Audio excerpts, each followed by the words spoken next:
Welcome to the Joseph Goldstein Insight Hour. This podcast is an expression of our shared interest in self-discovery. Join Joseph as he shares his deep knowledge of the path of mindfulness.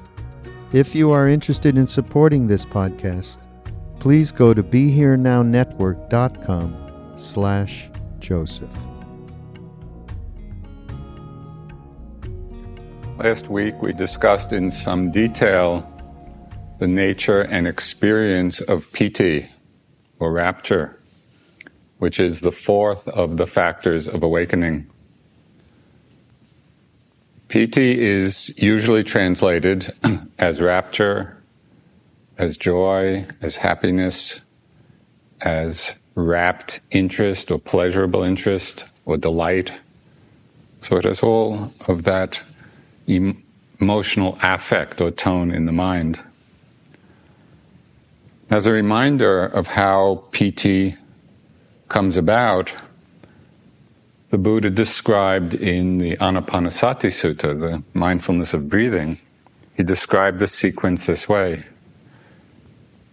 Working backwards, rapture arises from tireless energy.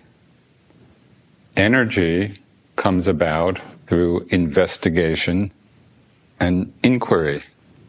It's the wisdom factor. And the factor of truth-discerning wisdom, or the factor of investigation, comes about through continuous mindfulness. So just to go the other way, mindfulness, continuous mindfulness leads to investigation. The wisdom factor, investigation and inquiry leads to the arising of energy in the mind, this momentum of energy. Tireless energy in the mind leads to rapture. In addition to this very powerful conditioned sequence of factors, of wholesome factors, there are also some wise reflections that can bring about strong piti, rapture, happiness in the mind. And last time we touched on these in discussing the reflections on the Buddha, on the Dharma, on the Sangha. And it's important, both in hearing of this and in practicing it, not to think of it in a formulaic way. Where we go through the recitation about the qualities of the Buddha, the Dharma, the Sangha. The purpose of the reflection is to make that heart connection with the Buddha, the Dharma, the Sangha. Make that connection with these three jewels in our practice and in our lives. So there's tremendous depth and range and scope for exploration in those reflections. So tonight I'd like to consider some other reflections that also give rise to piti, or delight, rapture in the mind. And perhaps at the end, if there's time, we can have some questions and discussion. So the first of these reflections we'll talk about tonight is the reflection on one's sila, or morality, or moral virtue. Now sometimes we hear those words, moral virtue, and because of the various kinds of upbringing or conditioning we may have some unfortunate connotations with those words. Maybe taking them or associating them with a kind of self-righteousness or moralistic frame of mind. So I think it's helpful to hone in a more neutrally and perhaps more specific meaning of sila. And that is, the reflecting on sila really means reflecting on our commitment to non-harming. I think that's much less controversial. We can all reflect and remember that this can be our basic commitment in life. that we go through life committed as best we can to non-harming. And for lay people, this is usually expressed within the Buddhist tradition in terms of the 5 precepts or the 8 precepts.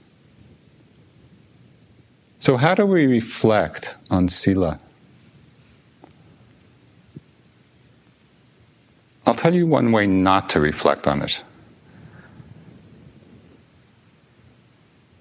Quite a few years ago, when I was practicing in Burma and was going through a doldrum in my practice, it just felt like everything hit a place of the practice not going anyplace. Day after day after day, I was kind of going through the same thing over and over again.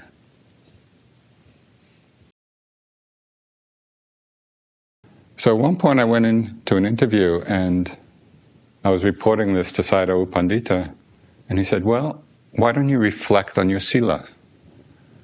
Thinking that it would uplift my mind and create some rapture. Well, the first thought in my mind when he said, why don't you reflect on your sila, is, what did I do wrong? So my mind immediately turned to guilt for some imagined mishap, sila mishap. That's not what's meant. Reflecting on sila is to reflect on all the times and the ways we live our life in accordance with non-harming. So we can do it in a couple of ways. One is by thinking of and reflecting on the beauty and the power in particular moments of restraint from unwholesome action. So just as a few examples, might be a particular moment when we protect life rather than destroy it. Little thing. Maybe we take an insect outside instead of killing it.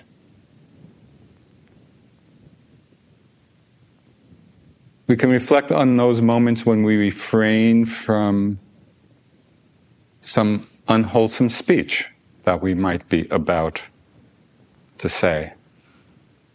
We can have the thought in the mind and have the intention, and it's about to come out, and then sila does its work. And we remember, no, I don't have to say that. And there's a restraint, there's a pulling back from that unwholesome action. Or maybe we reflect on particular situations when we are acting with real integrity, particularly at times when that may be in conflict with our desires. This is not infrequent. When our desire is telling us to do one thing, and yet the power and the beauty of sila reminds us, no, I don't have to do that. So when we reflect on these very specific moments of restraint from the unwholesome, right in the moment we do the reflection, it really does bring about a certain lightness in the mind, joy in the mind, happiness in the mind. So that's one way of reflecting on sila.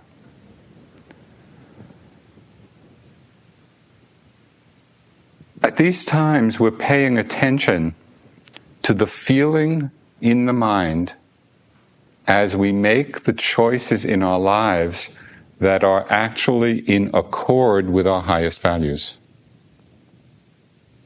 We have these values. When we act in accord with them and we reflect on that, in those very moments of action, then rapture arises of some kind. And there's another way of reflecting on one's sila. And that's when we look back at our lives, not just in the moment of refraining from unwholesome action. When we look back at our lives, particularly from the time that we have made a conscious commitment to living in a spirit of non-harming.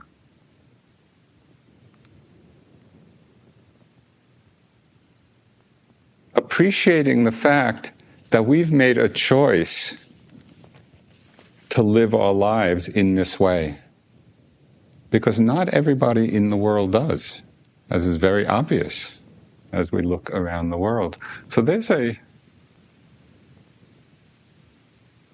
feeling of great strength and this kind of Dharma joy that we're aware enough and are committed enough to have made this decision. Yes, this is the way I aspire to live my life. In one verse of the Dhammapada, the Buddha said, "Happiness is virtue lasting through old age." And it's a sense of a commitment that lasts throughout our lives that brings about a sense of joy.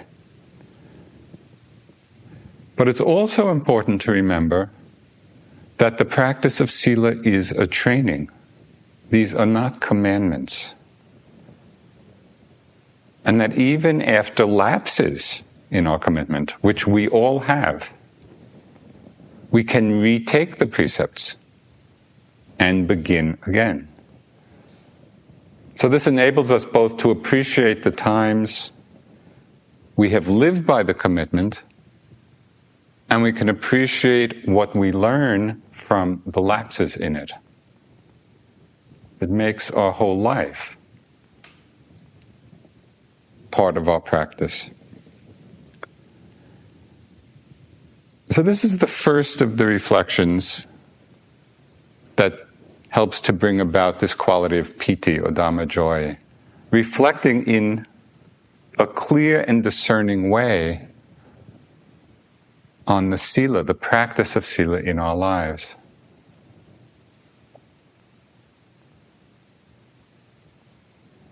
There's a line from a poem by Galway Connell where he says, sometimes it's necessary to reteach a thing its loveliness.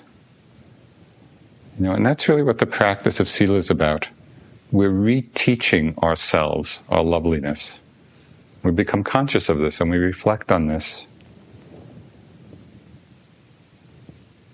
Another reflection that is a cause for piti to arise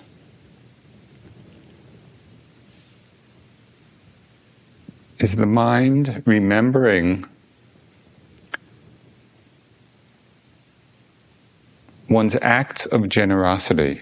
It's reflections on generosity. And sometimes, I think particularly for Westerners, I don't know if it's the same in Asia or not, but for Westerners, this reflection on generosity is often a difficult thing to do because it's easy to confuse it and get it mixed up with feelings of ego, pride, and conceit. We just hear the idea or the suggestion, well, reflect on your generosity. We may be a little uneasy about that, thinking, well, that's just going to increase the sense of pride or self-importance. But there is a way to do it that is extremely skillful. So just think for a moment of how you feel when you reflect on other people's generosity. Right? When we're aware of the generous acts of other people and we're open to it, it generally brings about a great sense of delight because it is such a beautiful quality. It's easy for us to appreciate it in other people. Well, we can turn that same appreciation toward the quality of generosity in ourselves. It's not about ego and it's not about self-importance. It's about honoring and having a tremendous delight in the nature of that quality, the nature of giving, the nature of generosity.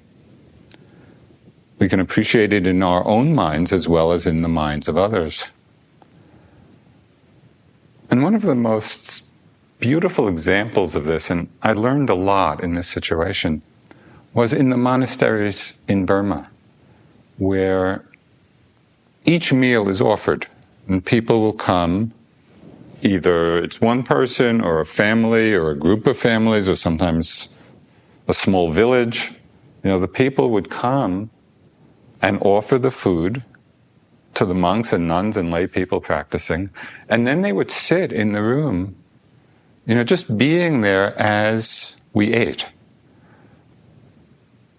And you could just see the delight and the faith and the piti, the kind of Dharma joy that these people who were making this offering were experiencing just in being there and experiencing their act of generosity and the fruit of their generosity, the benefit it was bringing to other people.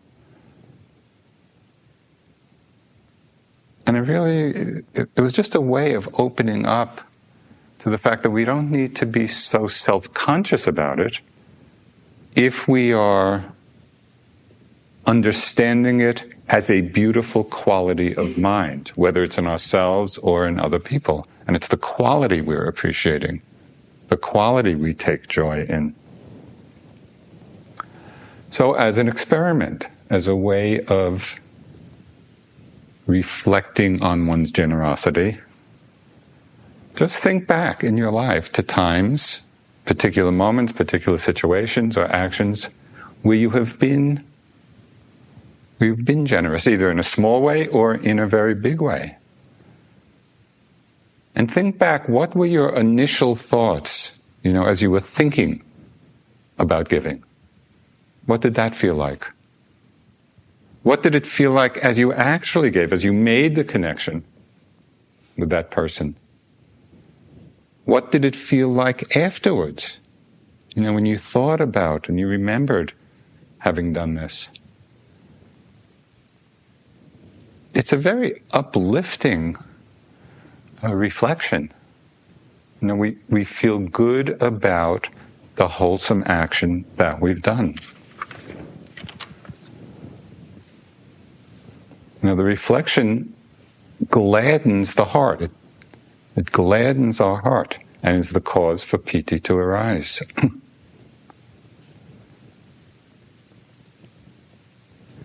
With these skillful actions, both of sila, actions of restraint from the unwholesome, and actions of generosity,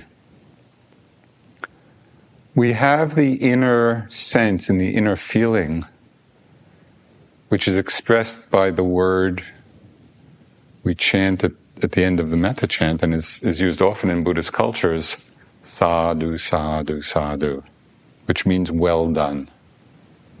And so just think of what it'd be like to sit, and whether it's in reference to a specific action or in reference to the commitment over a lifetime, just think of what it would feel like to say, well done. This was well done. There's a tremendous Dharma joy that comes from that. This is reflection on sila, reflection on generosity. A third reflection that gives rise to rapture in the mind is reflecting on devas. Now, these are beings in the higher realms of existence. And they're beings as they're described with bodies of light and enjoying many different kinds of celestial happiness.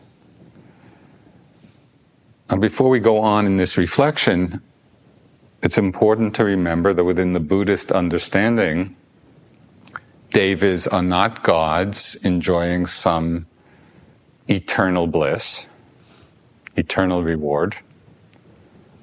They are still very much on the wheel of conditioned existence, subject to the law of karma, the law of cause and effect, to rebirth in different realms. But for the time that their lifespan is in these deva worlds, they do enjoy many kinds of bliss. So when the Buddha would meet people and begin teaching them, it's said that he very often followed a sequence in the teaching. He would give them a graduated discourse beginning with the happiness that comes from generosity and sila, and then talking about the delights of the deva worlds. So the Buddha, he used this as a skillful means, as a way of brightening the mind and uplifting the mind. And then when people's minds and hearts were open and pliable and soft, then the teachings of liberation, teachings of non-clinging, of getting off this wheel of continuous rebirth. Now, for some people, jumping to the highest teachings works well. Okay, just let's go for the highest. For other people, and I think we shouldn't undervalue the skillful means of gradually softening our hearts, delighting our minds, because that kind of delight and joy and happiness then becomes a fertile field for the development of wisdom. So what is the reflection? How do we reflect on the devas in a way that brings joy and delight to the mind?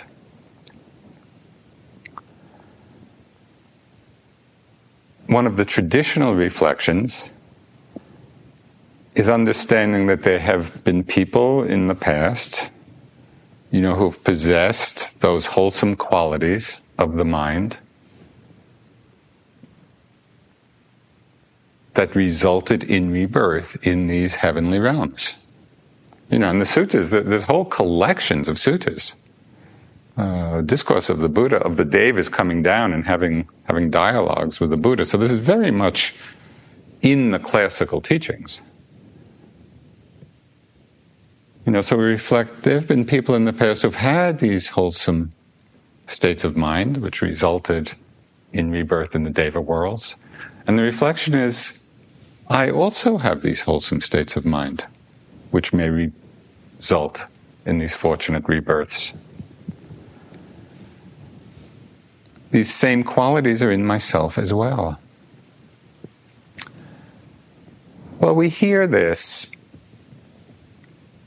and as Westerners, or people growing up in a Western society, we may not really believe in these deva realms. It's not part of our Western scientific conditioning. And I remember times in India when Munindra would be, my first teacher, would be just talking about these realms and the bodies of light and the different kinds of heavenly pleasures. And I loved it. It really worked well for me. I would just get very happy listening to all this and hearing about it. But a lot of the people, a lot of my friends did not. They thought, this is just, Buddhist cosmology that doesn't have much bearing on things. I remember what Munindra said. He would go on, and I'd be feeling really happy. But he'd see these other people, with looks of great doubt, and he said, you don't really have to believe this.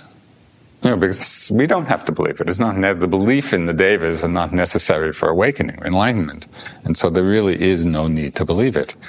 He would go on to say, it's true, but you don't have to believe it. So if it's a skillful reflection, reflect. And if it's not, you can just leave it.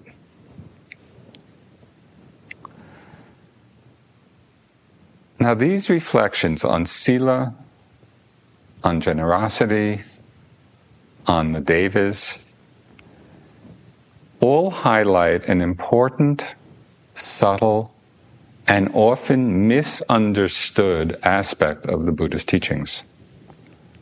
So I want to just focus in on this for a bit. And this has to do with the concept found throughout the teachings of what in Pali, the Pali word is punya, which is often translated as merit. So punya also means virtue, causes of good fortune. That's what the word punya means. In a couple of suttas, the Buddha described punya or merit as being the support for living beings.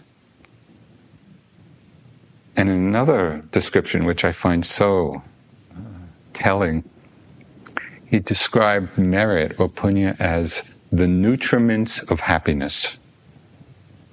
And so if we want to feed happiness in our lives, we need to understand what punya or merit means. It's the nutriment of happiness.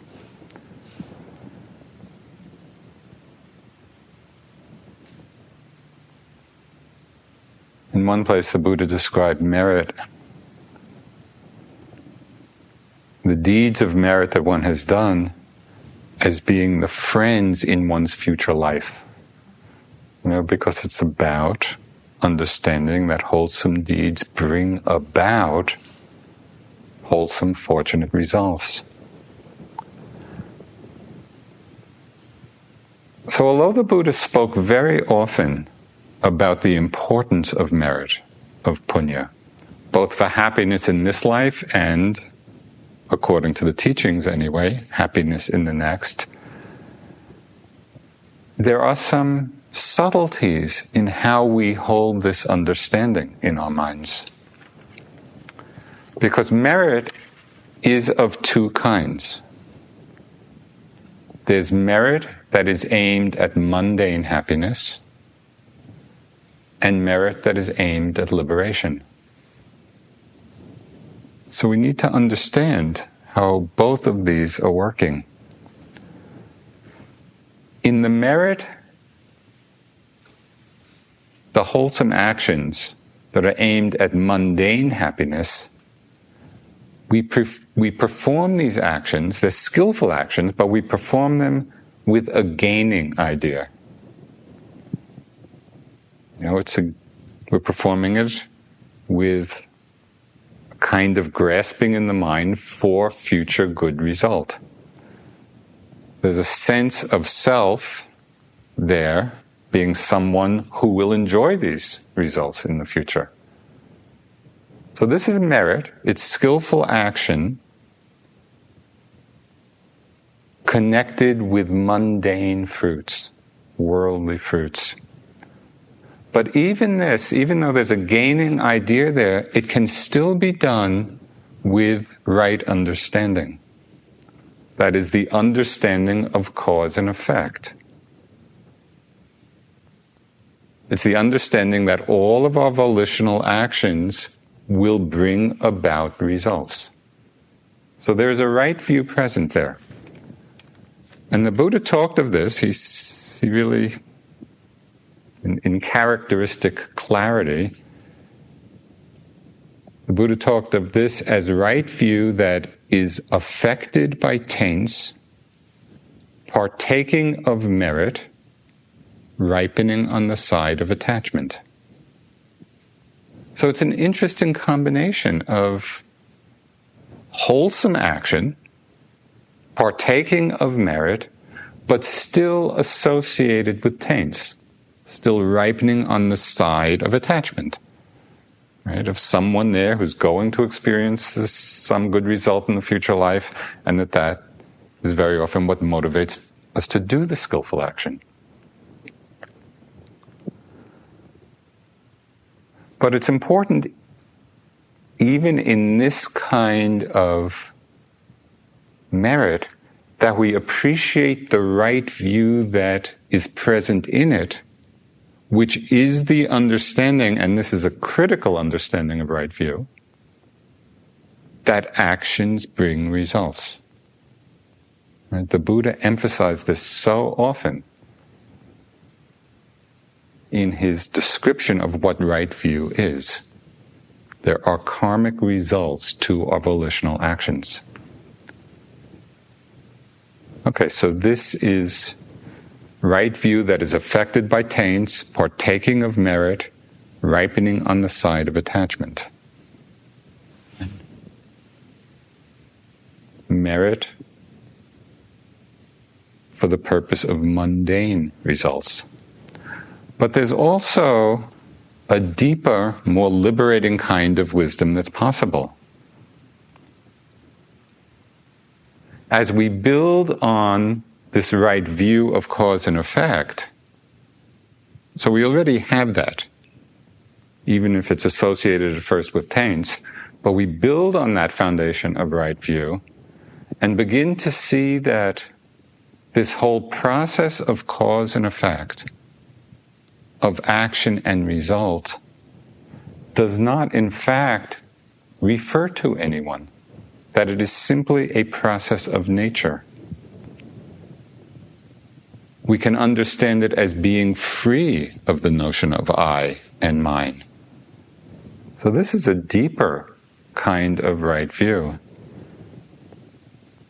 When we have this level of right view, then the motive behind our actions, behind our wholesome actions, is not for some gaining idea, but then the motive behind acts of generosity, the motive behind acts of sila, is not so that we will enjoy some good result. The motive becomes one of disenchantment, dispassion, liberating the mind through non-clinging.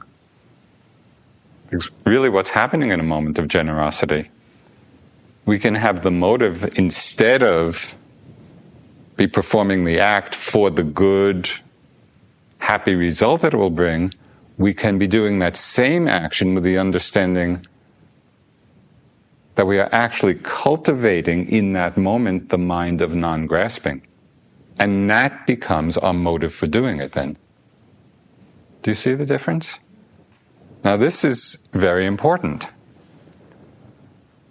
The Buddha called this kind of right view noble, taintless, supramundane, a factor of the path. Right? So that they're both right view. But one ripens on the side of attachment, and the other is a factor of the path of awakening. Now, just one other little sidebar here.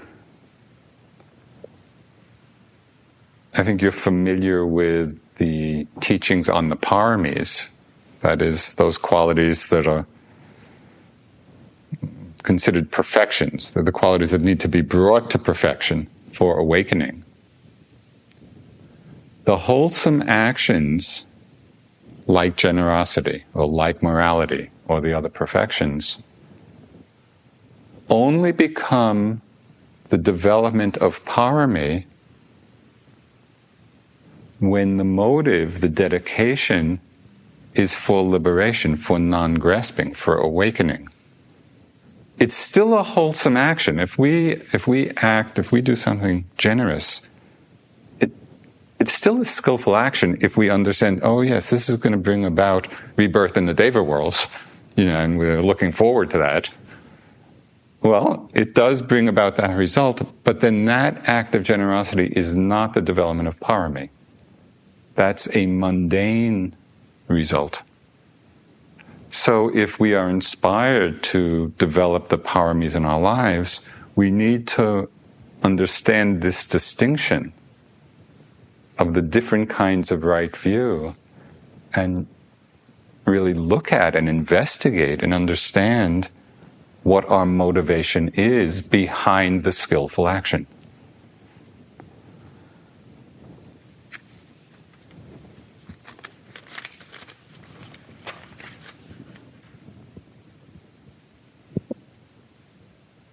So we want to understand merit, this idea of punya, in both of these ways. Right? It's punya or merit dedicated to worldly result, and punya or merit dedicated to awakening.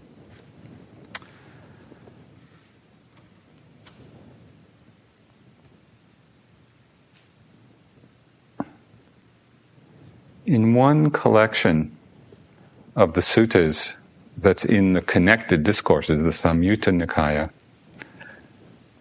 the Buddha equates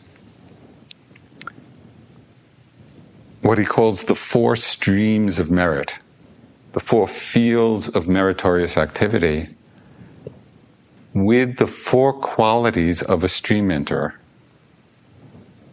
Right? That's the first stage of awakening. And so I just thought it was very interesting to bring these two together to see how the very same qualities that are the stream of merit can be either in the direction of mundane result or with the deeper wisdom of right view become the stream of awakening. And as you'll see from the few lines of the Buddha that I'm going to read, the effect of these streams of merit are enormous. So this is from Samyutta Nikaya. The Buddha said, when a bhikkhu, a noble disciple, and that is really all of us, as we've said at different times, bhikkhu in the broadest sense means one who is practicing for awakening. So it doesn't only refer to monks or nuns. When a bhikkhu, a noble disciple, possesses these 4 streams of merit, streams of the wholesome, it is not easy to take the measure of the merit thus. Just so much is the stream of merit, stream of the wholesome, nutriment of happiness. Rather, it is reckoned as incalculable, immeasurable, great mass of merit.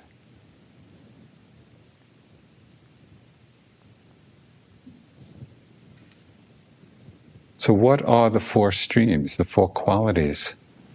They're faith and virtue and generosity and wisdom. As we cultivate faith or confidence, sila, generosity and wisdom, the merit of those wholesome actions in the mind cannot be measured. And so just reflecting on this becomes a tremendous source of Dharma joy, of rapture in the mind.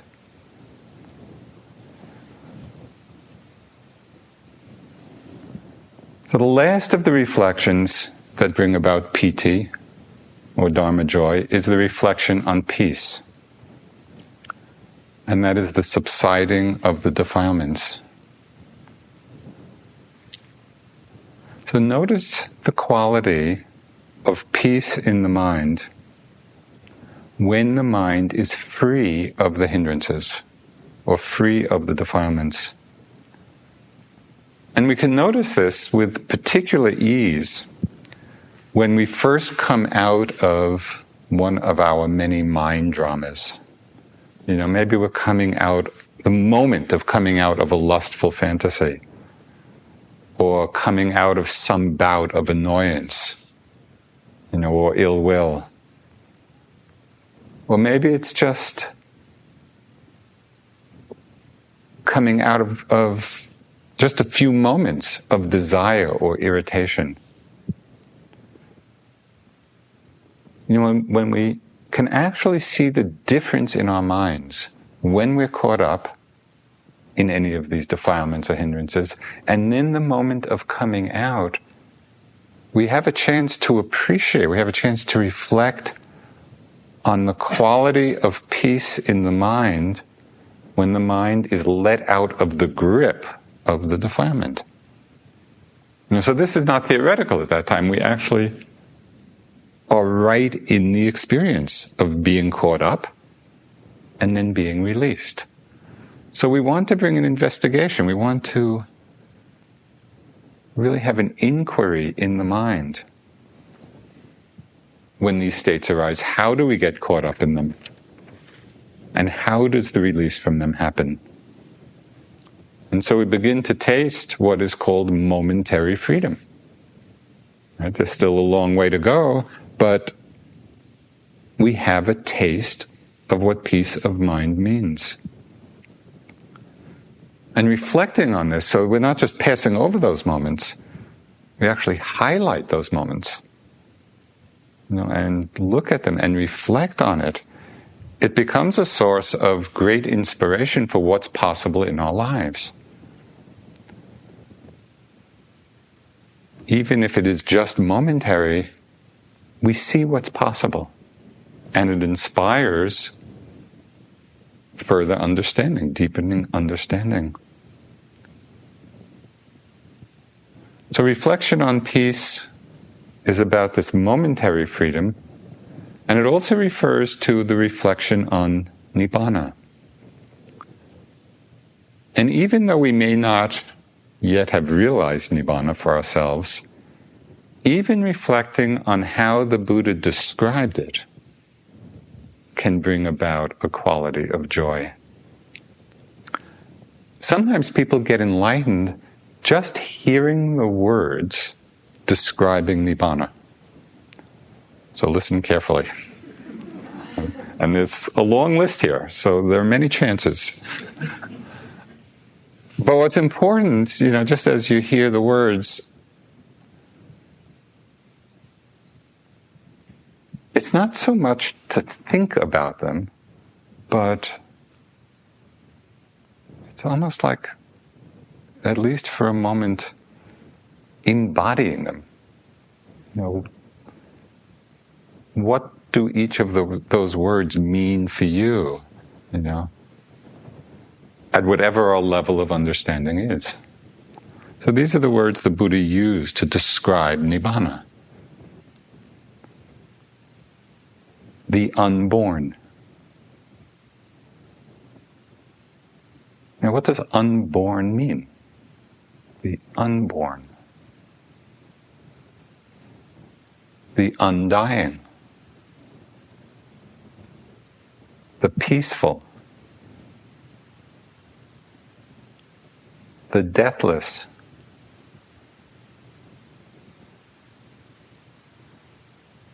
The deathless. What does that mean? The serene. The wonderful. The amazing. The unailing. The unafflicted. Dispassion. Dispassion. Just think for a moment. The mind of dispassion, the mind of non-craving, purity, freedom.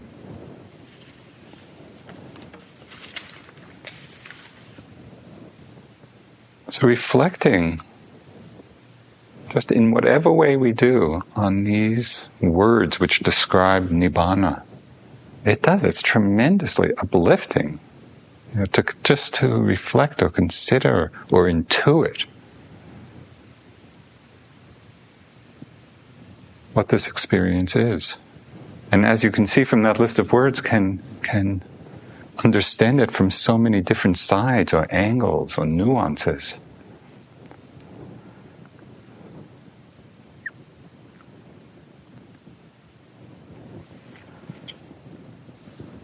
So it's the fourth factor of awakening, of piti, that fills us with this joy in the Dharma. This Dharma delight, this lightness in the mind, this happiness in the mind. And it's very much this factor that inspires us to fulfill this great path of awakening. I'd just like to close with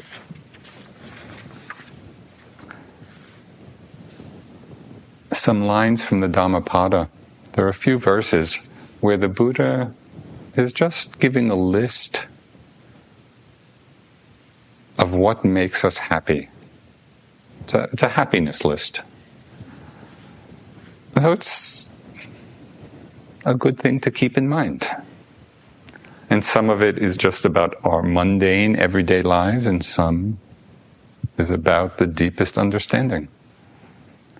One of the most beautiful aspects of the Buddha's teachings for me is just this seamless integration of the Dharma.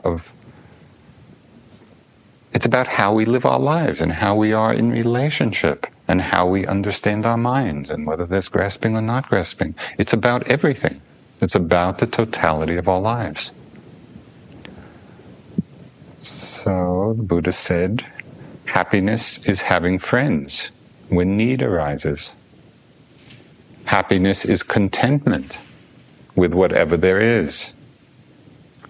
Happiness is merit at the end of one's life. Happiness is the abandoning of all suffering. In the world, respect for one's mother is happiness, as is respect for one's father. Happiness is virtue, lasting through old age. Happiness is steadfast faith. Happiness is the attainment of wisdom. Not doing the unskillful is happiness.